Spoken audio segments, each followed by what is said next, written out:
মহানবী হজরত মুহাম্মদ সাল্লাল্লাহু আলাইহি সাল্লামের প্রিয় নাতি হজরত হুসাইন রাদিয়াল্লাহু তাআলা আনহু একদিন অত্যন্ত ক্ষুধার্ত ছিলেন। সে তার মা হজরত মা ফাতেমার কাছে এসে বলল, আম্মাজান, আমার খুবই ক্ষুধা লেগেছে, আপনি আমাকে কিছু খাবার দিন। মা ফাতেমা অত্যন্ত বিষণ্ণ মনে বললেন, বাবা হোসাইন, আজকে 3 দিন হলো আমাদের চুলা জ্বলছে না, ঘরে কোনোই খাবার নেই, আমি কোথা থেকে তোমাকে খাবার দিব? হজরত হোসাইন তখন বললেন, ঠিক আছে, আমি তাহলে মসজিদে নববীর দিকে যাচ্ছি, সেখানে আমার প্রিয় নানা আছেন, তিনি নিশ্চয়ই আমাকে খাবার দিবেন। এই বলে হজরত হোসাইন মসজিদে নববীর দিকে চলে যাচ্ছিলেন।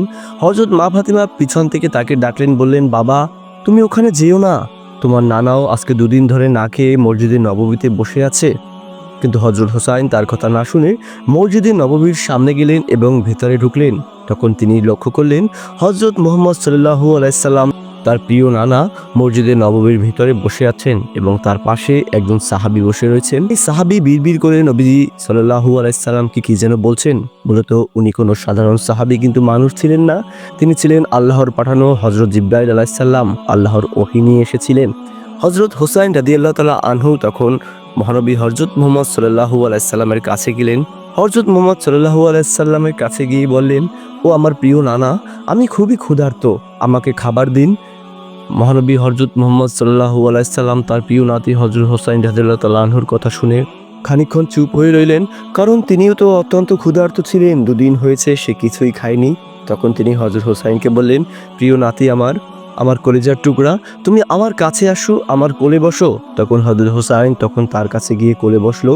তখন মহানবী হজরত মুহাম্মদ সাল্লাল্লাহু আলাইহি সাল্লাম তার প্রিয় নাতিকে বললেন, প্রিয় হুসাইন, আমিও 2 দিন হলো কিছুই খাইনি, মসজিদে নববীতে বসে আছি, আমার কাছে তো কোনোই খাবার নেই, আমি তোমাকে কি খেতে দেব?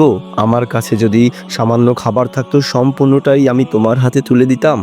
হযরত হুসাইন রাদিয়াল্লাহু তাআলা আনহু নবীজি সাল্লাল্লাহু আলাইহি সাল্লামের দাড়ি মোবারকে হাত বুলিয়ে বলতে লাগলেন, নানা যান, আমি তো ক্ষুধায় খুবই কষ্ট পাচ্ছি, তাহলে আমি কি করব? তারপর সে তখন নবীজি সাল্লাল্লাহু আলাইহি সাল্লামের সামনে বসা হযরত জিবরাইল আলাইহিস সালামের কাছে গেলেন এবং তার কোলে গিয়ে বসলেন। মূলত মানুষের রূপ ধরে আসায় হযরত হোসাইন বুঝতে পারলেন না সে আল্লাহর ফেরেশতা, কোনো মানুষ নয়, একজন সাহাবীর রূপ ধরে তিনি এখানে এসেছেন। তখন হযরত হোসাইন রাদিয়াল্লাহু তাআলা আনহু তার কোলে গিয়ে বসলেন, তার দাড়ি মোবারকে হাত দিয়ে বললেন, হে আমার নানা জানের সাহাবী, তোমাকে আমি প্রায় দেখি তুমি এখানে আসো, আমার নানার সাথে বিড়বিড় করে কে যেন কথা বলো। আমার নানা জানের অন্যান্য যারা সাহাবী রয়েছে তারা সবসময় যখন আসে আমার জন্য, আমার নানার জন্য কিছু না কিছু হাদিয়া নিয়ে আসে, কিন্তু তুমি কখনোই কোনো খাবার নিয়ে আসো না। তখন হযরত জিবরাইল আলাইহিস সালাম অবাক হয়ে গেলেন, মহাবিপদে পড়ে গেলেন। সে তো ফেরেশতা, খানা দানা গ্রহণ করা তার পক্ষে সম্ভব নয়। মহান রব্বুল আলামিন ফেরেশতাদের এমন করেই তৈরি করেছেন। তখন ওই ফেরেশতার কাছে হযরত হোসাইন বললেন, তুমি যদি আজকে আমাকে খাবার না দাও, আমি তোমার কোল থেকে কোনো মতেই নামবো না।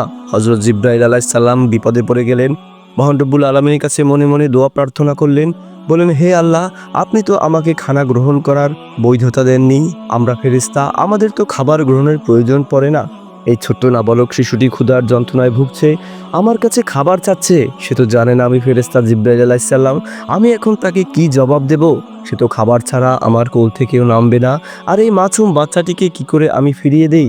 মহান রব্বুল আলামিন তখন জিবরাইল আলাইহিস সালামকে বললেন, হে জিবরাইল, তুমি চিন্তা করো না, আমি মহান রব্বুল আলামিন হযরত হোসাইনের জন্য জান্নাত থেকে 1 থোকা আঙুর তোমার পোশাকের ডান পকেটে দিয়ে দিয়েছি, তুমি বিসমিল্লাহ বলে সেখানে হাত দাও এবং সেখান থেকে 1 থোকা আঙুর বের করে হযরত হোসাইনের হাতে দাও।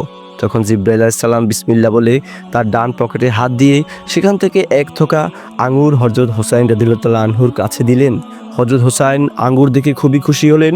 তখন হযরত হোসাইন তার নানাজানকে বললেন, দেখেছো নানাজান, তোমার এই সাহাবী কি কৃপণ, তিনি আমার ক্ষুধার কথা শুনেও আমাকে আঙুর দেয়নি, পকেটের ভিতরে আগুন ভরে রেখেছে। এ বলে হযরত হোসাইন সেই আঙুর নিয়ে নবীজি সাল্লাল্লাহু আলাইহি সাল্লামের কোলে গিয়ে বসলেন। নবীজি সাল্লাল্লাহু আলাইহি সাল্লাম অত্যন্ত চিন্তিত হয়ে পড়লেন, হযরত হোসাইন জিবরাইল আলাইহিস সালামকে কৃপণ বলেছেন, না জানি মহান রব্বুল আলামিন অসন্তুষ্ট হয়। তখন হযরত মুহাম্মদ সাল্লাল্লাহু আলাইহি সাল্লাম জিবরাইল আলাইহিস সালামকে বললেন, হে জিবরাইল, আপনি তো ফেরেশতা, আপনি তো খাবার দাবার গ্রহণ করেন না, কিন্তু আপনার পকেটের আঙুর কোথা থেকে আসলো? তখন হযরত জিবরাইল আলাইহিস সালাম বলেন, আপনি যেমন মহান রব্বুল আলামিনের কাছে অত্যন্ত প্রিয়, আপনার প্রিয় নাতি হযরত হোসাইনও মহান রব্বুল আলামিনের কাছে অত্যন্ত প্রিয়। তার ক্ষুধার কথা শুনে আমি মহান রব্বুল আলামিনের কাছে সাহায্য প্রার্থনা করেছি, তিনি খুশি হয়ে জান্নাত থেকে এই 1 থোকা আঙুর তার জন্য পাঠিয়েছেন। নবীজি সাল্লাল্লাহু আলাইহি সাল্লাম অত্যন্ত খুশি হলেন। আঙুর নিয়ে হযরত হুসাইন সেখান থেকে বেরিয়ে চলে গেলেন। তো প্রিয় বন্ধুরা, আপনার উপলব্ধি করলেন হযরত মুহাম্মদ সাল্লাল্লাহু আলাইহি সাল্লামের প্রিয় দৌহিত্র হযরত হুসাইনকে মহান রব্বুল আলামিন কতটা ভালোবাসতেন। হযরত মুহাম্মদ সাল্লাল্লাহু আলাইহি সাল্লাম ক্ষুধার যন্ত্রণা সহ্য করেও ইসলামের প্রচার করে গেছেন, ইসলামের জন্য কষ্ট করে গেছেন। প্রিয় বন্ধুরা, ভিডিওটি ভালো লাগলে আমাদের চ্যানেলটিকে সাবস্ক্রাইব করে রাখবেন, ভিডিওটি শেয়ার দিয়ে সবার কাছে ছড়িয়ে দেবেন। নতুন কোনো ভিডিও নিয়ে সামনে হাজির হব। ধন্যবাদ।